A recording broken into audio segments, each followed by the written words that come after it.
एक पावन चरित्र है श्री भक्त गोपाल चरवाहे का। पहले ऐसा हुआ करता था कि सबकी गायें जैसे चराए तो सब लोग अन्न आदि जो है उसके घर भिजवा देते थे और गायें छोड़ देते थे। वो ग्वाला ही कहा जाता था। सैकड़ों लोगों की गाय चराता था और उसके घर में अन्न आदि जो आवश्यक सामग्री है भिजवा दी जाती थी। ना तो एक अक्षर वो पढ़ा लिखा था और ना कभी उसने भगवान का नाम या कोई चर्चा सुनी थी। उसके कोई परमार्थ से संबंध ही नहीं था। बस गाय चराते थे, जंगल में रहते थे, पत्नी भोजन पहुंचा देती थी और परिवार चलाने के लिए गांव के लोग दे देते थे अन्न, क्योंकि सबकी गाय चराते थे। ना तो उसको किसी धर्म का ज्ञान था, ना किसी साधना का ज्ञान था। एक दिन देखा जंगल से एक मंडली जा रही संतों के। ओ श्री राम जय राम जय जय राम, श्री राम जय राम, ऐसे कीर्तन। संत जन पहले मंडली बना के चलते थे तो नाम कीर्तन पद कीर्तन ऐसे। उसको बड़ा आनंद आया। उसको लगा कि इतने झूम झूम कर संत जन गा रहे हैं, किसी से बात नहीं की, पकड़ लिया। अब पूरा तो नहीं, बस उतना राम राम राम राम ऐसे करने लगा। देखो कई बार कहा है यदि आप बिना गुरु मंत्र के भी नाम जप करेंगे तो नाम जप आपको गुरु तक पहुंचा देगा, क्योंकि गुरु प्रदत्त नाम भगवत साक्षात्कार कराता है। 50 वर्ष की अवस्था लगभग हो गई थी। कभी कोई तीर्थ याटन, धर्म कार्य, शास्त्र स्वाध्याय, सत्संग कुछ नहीं। देखो कृपा, विश्वास। अब वो अलौकिक ढंग से नाम में मिठास लगने लगी उसको, तो जोर जोर से कभी कभी नाच पड़ता, चरवाहा है ना, गाता, तो और जो लोग थे उसका उपहास करते। अरे नरक में भी ठौर नहीं मिलेगी, जिंदगी में कुछ पुण्य नहीं किया, ये ऐसे लोग बहुत उपहास करने वाले। ऐसे करने से क्या मिलेगा, नाम से कुछ हो जाएगा। उसने कहा हमने तो कभी सोचा ही नहीं कि कुछ होगा, हम तो ऐसे ही गा रहे। पर ये लोग उपहास कर रहे हैं, क्या गलत है क्या ऐसा गाना? जब तक दृढ़ ज्ञान नहीं होता तब तक माया फिसला सकती है। उसने कहा कि हम किसी लाभ के लिए, बैकुंठ जाने के लिए या कोई लाभ के लिए नहीं जपते, हमें तो अच्छा लगा, वो गा रहे थे संत जन तो हम गाने लगे। क्या सही में आप लोग समझते हैं कि ये गलत है? उनका तुम मूर्ख हो, तुम्हारी क्या समझ में आए? और उपहास करते उसका। उसके मन में एक बात आई, कोई ये प्रमाण दे दे मुझे कि ये जो मैं संतों के मुख से सुना नाम, ये परम सत्य है, ये परम सुखकारी है और इससे क्या वैकुंठ मिल जाएगा? कोई तो मिले मुझे। और जब किसी के हृदय में ऐसी आकांक्षा होती है तो वही मिल जाते हैं जो सबके हृदय की जानते हैं। एक दिन उसने देखा जब लोग दिल्ली की हंसी मजाक कर रहे थे, उसी समय एक लंगोटी पहने हुए, हाथ में कमंडल और दंड धारण किए हुए कोई वीतराग परमहंस दौड़ा, चरणों में गिर गया। महाराज महाराज, बस एक बात आप बता दीजिए, जो हम राम राम कह रहे हैं, ये लोग उपहास करते हैं, क्या इससे हमारा कल्याण हो जाएगा, वैकुंठ मिल जाएगा? तो उन्होंने कहा बेटा ये बहुत मंगल में भगवान का नाम है, पर हमें लगता है कि तुम्हें गुरुदेव की आवश्यकता है। यदि तुम गुरु कृपा पात्र बन जाओ तो इन उपहास करने वालों की बातें तुम्हारे मन में नहीं लगेंगी और निश्चित तुम्हें भगवत साक्षात्कार हो जाएगा। तो पैर पकड़ लिया और कहा महाराज आप ही गुरु बन जाओ ना हमारे, आप ही हमें मंत्र दे दो। तो उन्होंने कहा हम तो तीर्थ यात्रा में हैं, ऐसा हम नहीं कर सकते, पर यदि तुम भगवान से प्रार्थना करोगे तो तुम्हारे कल्याण के लिए सदगुरु प्राप्त हो जाएगा। इसलिए जैसे कोई पूछते किसको सदगुरु बनाऊं, तुम कहते किसी को नहीं, पहले भगवान को मानो, श्री हरि को, जगत गुरु श्री कृष्ण को, फिर उनसे प्रार्थना करो कि यदि आप आवश्यक समझते हो कि सदगुरु के रूप में आप आकर के हमारा कल्याण करेंगे तो मुझे पहुंचा दो, या आप स्वयं आ जाओ। मैं नहीं खोज कर पाऊंगा, मेरी वो दृष्टि नहीं है कि मैं किसी महापुरुष को पहचान सकूं। मैं तुमसे सत्य कहता हूं, सदगुरु की जो शरण में हो गया तो उसके जीवन नौका की डांट सदगुरु अपने हाथ में ले लेते हैं। फिर उसको कोई भय, कोई उपहास, कोई लज्जा नहीं सताती। वो सुख पूर्वक इस दुखद अपार संसार समुद्र से पार हो जाता है। पर बेटा, तेरे ऊपर भगवान की बड़ी कृपा है, क्योंकि तू संतों को मानता है।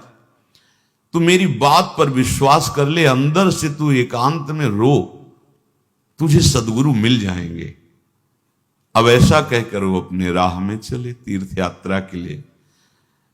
अब वो खोजता, एकांत में बैठकर देखता। कभी कभी वो पेड़ पे चढ़ जाता कि कोई संत तो नहीं आ रहे हैं। अब उसके लिए वहां भोजन पहुंच जाता, पाता, गाय देखता और बस खोज करता कि सदगुरु आ जाए, सदगुरु आ जाए। बहुत समय व्यतीत हुआ, पर उसका विश्वास नहीं टूटा कि संत ने कहा था कि तुम भावना करो कि सदगुरु आ जाएंगे। भगवान सदगुरु बन करके आ गए। वही है सदगुरु। देखा सामने से बड़े तेजस्वी महात्मा बड़े तीव्र गति से आ रहे हैं। वो दौड़ा, गुरुदेव गुरुदेव, चरणों में लौट गया। चरणों में जे ही गिरा तो एक बिजली सी दौड़ी उसके हृदय में। अब बात बन गई, गुरु मिल गए। वो खड़े हो गए। देखते ही सात्विक भाव उत्पन्न हो रहा है, आंसू निकलने लगे। देखते ही मन में आया कि जो संत कह रहे थे सदगुरु मिल जाएंगे, यही हमारे सदगुरु हैं। हृदय में उत्साह, आतुर आवाज, प्रभु मुझे भवसागर से पार करने वाला गुरु मंत्र दे दो। ऐसे थोड़ी दीक्षा दी जाती कि गली चलते दी जाए, दूंगा।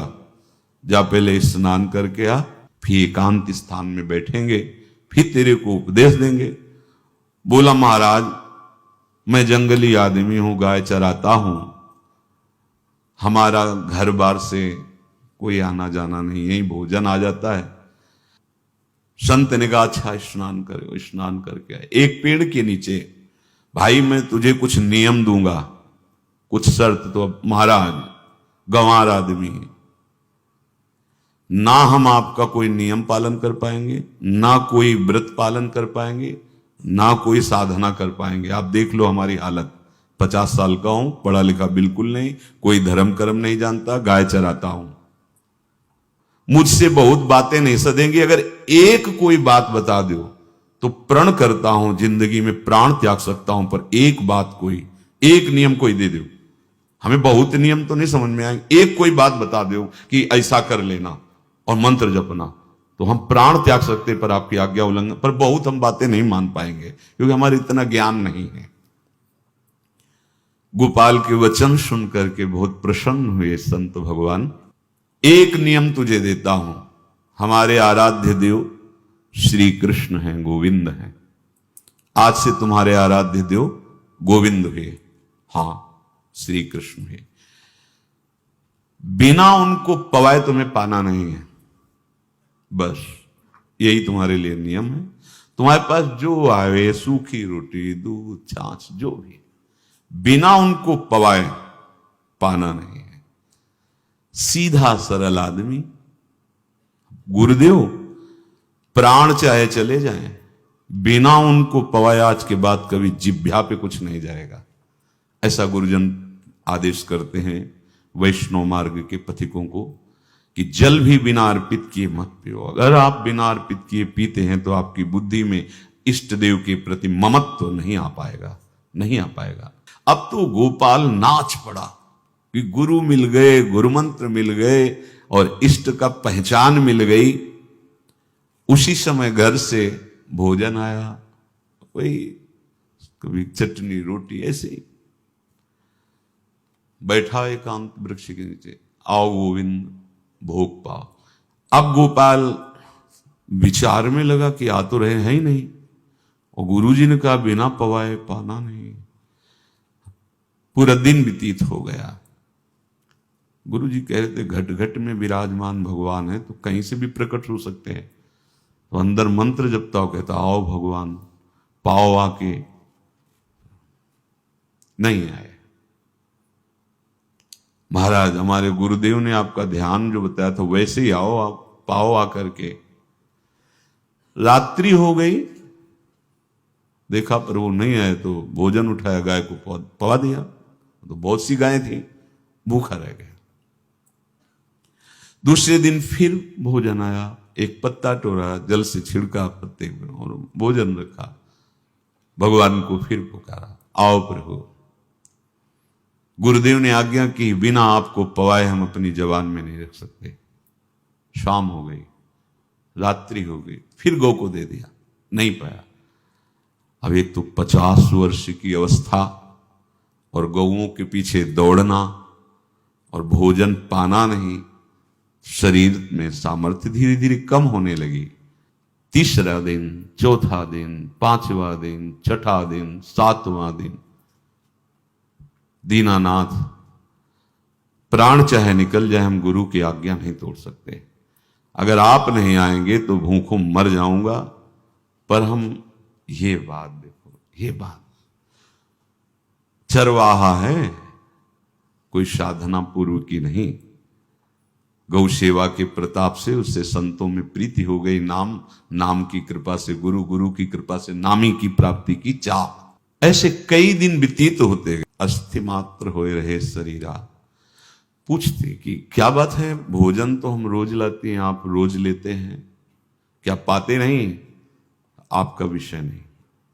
शिक्षा मिलती है, यहां अपने गुरु उपदिष्ट साधन को किसी से बताना नहीं चाहिए। गुरु उपदिष्ट साधन जब तक सिद्धावस्था ना पहुंच जाए तब तक गुप्त रखा जाता है। जो जैसे आप सत्संग सुन रहे हो, इसमें कोई वचन आपको लगा, पकड़ लिया, अब वो जीवन में तभी बोलना है जब उसका प्रभाव हमारे जीवन में आ जाए। नहीं ऐसे नहीं बोलना, नहीं तो निकल जाएगा। और अगर रोक लिया तो मंथन करेगा अंदर और आपको उसमें स्थित कर देगा। एक भी शब्द नहीं बताया कि हमारी गुरु दीक्षा हो गई, गुरु जी ने कहा था पवा के पाना, और इतने दिन हो गए भगवान तो आ नहीं रहे, इसीलिए हम पा नहीं रहे, तो हमारी ये दशा है। देखो आज का समय ऐसा है कि प्रगट में सब इंद्रियों के पोषण की व्यवस्थाएं भगवान दी, चाहे गृहस्थ हो चाहे विरक्त हो, लेकिन क्या हमारे अंदर निष्ठा है ऐसी? सबरी जी जब उनके गुरुदेव पधारने लगे तो चरणों में रो के गिरे कि प्रभु, इस पूरे विश्व में मुझ अधम को सिर्फ आप ही प्यार करने वाले, आप ही ने दुलार करके मुझे रखा, नहीं सब जगह ठोकर मिलती, कोई भी संत महात्मा हमारी तरफ देखना नहीं चाहते, और प्रभु आप जा रहे हो, आप कैसे जीवन? जानते हो क्या कहा? हम तो भजन के प्रभाव से भगवान के धाम जा रहे हैं बेटा, भगवान स्वयं चलकर तुम्हारे पास आएंगे। सबरी जी बहुत वर्षों तक कभी गुरु के वचनों पर अविश्वास नहीं हुआ, क्यों कहते थे भगवान आएंगे, रोज पावड़े डालती हूँ, सोहनी लगा के जल छिड़कती हूँ, रोज लगता है फुसला तो नहीं दिया गुरु जी ने? नहीं, गुरु के वचन भगवान आएंगे। शायद ऐसा वर्णन की शास्त्र हजार वर्ष सोचो जरा, और भगवान आए और सबरी को निहाल किया। ऐसे हो गुरुदेव ने कहा है भगवान आएंगे, जब तक वो ना पाएंगे तब तक हमने कहा है कि और उनका उद्देश्य अलग था कहने का कि आप भगवान को भोग लगा के पाइएगा और भजन कीजिएगा तो मंत्र के प्रभाव से तुम्हारे मानस पटल पर भगवान दिखने लगेंगे। ऐसा होता है, पर वो सीधा आदमी सीधा समझा, जब तक भगवान नहीं पाएंगे तब तक हमें नहीं पाना। 18 दिन बीत गए, कुछ ना खाना ना पीना। गोविंद भी देखते हैं, बाल भक्त ओम प्रकाश जी महाराज यही अपने चामुंडा के पास से उधर, बहुत नामनिष्ठ महात्मा, बाल भक्तों में बहुत ही मानो प्रहलाद जी ही हैं। जैसे प्रहलाद जी नामनिष्ठ भगवान निष्ठ, घट घट में भगवान को देखने वाले, ऐसे श्री ओम प्रकाश जी बाल भक्त। बड़े बड़े महापुरुष गए, हरि बाबा, उड़िया बाबा, सब बस वो यही कहते कि ये श्री कृष्ण का आदेश है। फिर शायद 50 के भी ऊपर दिन गए थे, ऐसे 70 दिन तक उस महापुरुष ने कुछ नहीं खाया, सशरीर अंतर्ध्यान हुए। आज समाधि उनकी बनी। हे, जब महत्व भगवान का जग जाता है तो शरीर का महत्व नहीं।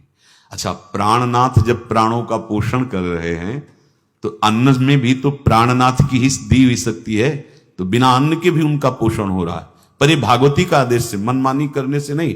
मनमानी करने में फिर मार्ग रुक जाएगा। भगवान आदेश करते हैं अपनी वाणी से, युक्ताहार विहार से, उचित आहार विहार, वो तो भगवद आदेश होता है।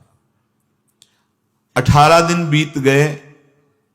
19वें दिन जब भोजन आया तो पेट की आंतें सब सिकुड़ गई थी। वैसे ही 50 वर्ष के थे, आंखें धस गई थी, उठने की ताकत नहीं। पत्नी ने फिर कहा कि आप कुछ तो बताइए कि क्या आपको कोई रोग हो रहा है, आप भोजन नहीं पा रहे, मैं रुक जाऊं यहीं आपकी सेवा के लिए, या आप घर चलिए। कोई उत्तर नहीं, आप जाइए, हम ठीक हैं। ऐसा फिर धीरे से पत्ता लाए, छिड़का भगवान और पाव आकर के। शाम हो गई, फिर गाय को दे दिया। विचार कर लिया कि अब मरना ही है, मुझ जैसे अधम के पास भगवान तो आएंगे नहीं, वो तो भगवान है, पर मैं अपने गुरु के वचन नहीं तोड़ सकता, मर चाहे जाऊं। 27 दिन व्यतीत हो गए, एक कवल भी अन्न नहीं पाया। न चलने की शक्ति थी, न पत्ता लाने की शक्ति थी, न जल छिड़कने की शक्ति थी। जिस पात्र में भोजन लाई थी, लेटे ही लेटे खोला और कहा, प्रभु मुझे पता है आप इस शरीर से नहीं मिलोगे, पर आप जान लो मैं अपने गुरु की आज्ञा का उल्लंघन नहीं करूंगा। ये मतलब जितने महान हुए हैं सब निष्ठाओं में निष्ठावान हुए हैं, अपने लोग फिसड्डी हैं। जरा सा कोई दुख, जरा सा कोई सुख, फिसल जाते हैं। प्राण अनंत जन्मों की बिगड़ी 27 दिन क्या होते हैं, क्या होते हैं 27 दिन? अनंत जन्मों का जमा कूड़ा करकट भगवान साफ कर रहे हैं। यस, जो तन्मयता, गुरु निष्ठा, जो प्राण भूख से व्याकुल, सब भस्म हो रहे हैं पाप अनंत जन्मों के। अनंत जन्मों, जैसे हम सोचे कि भगवान इतने निर्दयी कैसे हैं? नहीं निर्दयी, आत्मा को कुछ फर्क नहीं पड़ता। और शरीर ने जो किए हैं जन्म जन्मांतरों के, वो निष्ठा के कारण दुख नहीं पहुंचेगा। निष्ठावान को दुख नहीं पहुंचता, वो आपको दिखाई देगा दूर से, उसको दुख नहीं पहुंचता, क्योंकि निष्ठा का कवच है, वो कभी कोई भेद नहीं सकता। किसी भी माया के यंत्र में ताकत नहीं कि निष्ठा को भेद सके, उसी को निष्ठा कहते हैं, नहीं भेद पाए। 27वां दिन है। पति की दशा देख करके कहा, स्वामी अब तो आप कहोगे भी तो मैं नहीं जाऊंगी, हम आपकी दशा, इशारे से कहा आज भर चली जा, क्योंकि उसको लग रहा था आज प्राण निकल जाएंगे। आज भर चली जा, फिर कल से जैसी तेरी आज चली जा। इशारे से, बोलने की भी सामर्थ्य नहीं थी। गोपाल के आंसुओं की धारा चल रही, पड़े पड़े धीरे से खोला जो भोग है, और अंतस्थल, आज बोल भी नहीं पा रहे, अंतस्थल से कह रहे, प्रभु अब चाहे आके पालो या लिवा जाके पवा देना, देख लो आप, आखिरी है, आके पालो या लिवा जाना और अपने यहां पवाना, क्योंकि हमारे यहां तो पाए नहीं आप। बड़े प्रेम से अंदर से आवाज आई, गोपाल। आंख खुली, क्योंकि बोलने की हिम्मत ने, ये अंदर से प्रार्थना की थी, गोपाल वो अमृतमय। गुरुदेव ने कहा था कि उनकी वाणी से अमृत बरसता है। एकदम आंख खुला, देखा वही पीतांबर, वैसे ही मोर मुकुट, वही मुरली, वही करधनी, वैसे नूपुर, वैसे ललित त्रिभंगी। गुरुदेव ने जैसा वर्णन किया था वैसा ही सुंदर रूप गोपाल के सामने। प्रभु मुखमंडल की मनोहरता देखकर निहाल हो गए। ये निहाल कर देंगे। थोड़ी पीड़ा सहना सीखो, सहत सहत बाढ़े भगति, ग्रह तन गुरु हितगार, ग्रह तन गुरु हितगार, हार अपनी करिमा। सेवक जी कह रहे हैं, देखो गृह तन गुरु हित गार हार अपनी कर, तन मन प्राण गुरु वचनों पर न्यौछावर, जो भी सहना पड़े सहूंगा। मिल गए प्रभु, प्रभु दूर नहीं है। प्रिया प्रीतम बहुत कृपालु हैं। मानो करोड़ करोड़ काम की सौंदर्यता को हे करते हुए प्रभु के लावण्य का प्रकाश हो रहा है। मनहारिणी मुरली जैसे कहा था अधरों में वैसे अधरों में विराजमान। अच्छा, खास बात ये, ना कोई गाय देख पा रहे, नहीं कोई और चरवाहा देख पा रहा है।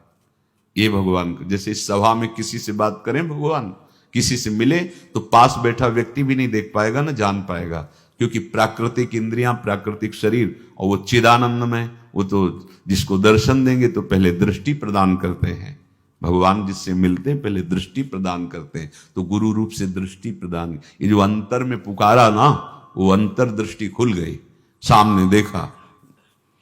इतना सुंदर विश्व मोहिनी भगवान श्री हरि का ललित त्रिभंगी रूप कि गोपाल की आंखें नहीं टिकी।